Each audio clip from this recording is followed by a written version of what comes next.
हो अगं, आल्या होत्या त्या. मी त्यांना म्हंटल की अहो थांबा, आत्ता जय आणि अदिती येतील, पण नाही, काय ऐकायलाच तयार नाहीत. नाव काढलं तुझं तर लगेच जायलाच निघाल्या. नाही म्हणजे बरोबर आहे त्यांचं. तुझ्या बाबांना सांगून आल्या नव्हत्या ना त्या, मग मी म्हणाले त्यांना थांबा थांबा, आग्रह केला, पण नाही थांबल्या त्या. तुमच्यासाठी दिवाळीच्या भेटवस्तू देऊन गेले आहेत. हो हो हो, अहो ते आणा ना, ठेवलं होतं ते. हो हो, आणतो.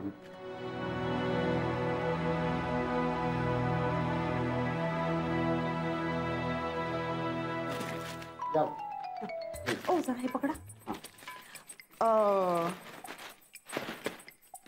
हे बघ, तुला शर्ट दिलाय आणि त्यात काहीतरी घड्याळ आहे आणि एक चेन आहे.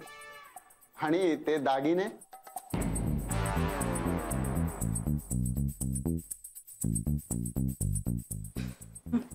हा म्हणजे हे दिले होते तुझ्या आईने. अगं नाही, मी म्हंटल काय की जरा घालून बघते कसे वाटतायत म्हणून. थांब. हा नाही नको, नाही नाही, राहू द्या तसेच. मी घरी घेऊन जाऊन काय करणार? तसे मी ते घालू शकत नाही. आणि इथे राहिले ना तर सेफही राहतील.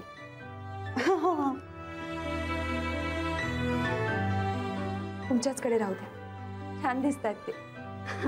हो ना, बरं झालं ग बाई तूच बोललीस म्हणून. नाही तर लोकांना वाटलं असतं शोभा काय बाई आधी तिचे दागिने घालून मिरवतीये, लाटते की काय. आदिती, पण तू अजिबात काळजी करू नकोस हा. तुझे दागिने माझ्याकडे अत्यंत सुरक्षित राहतील बघ. छान दिसतात नाही?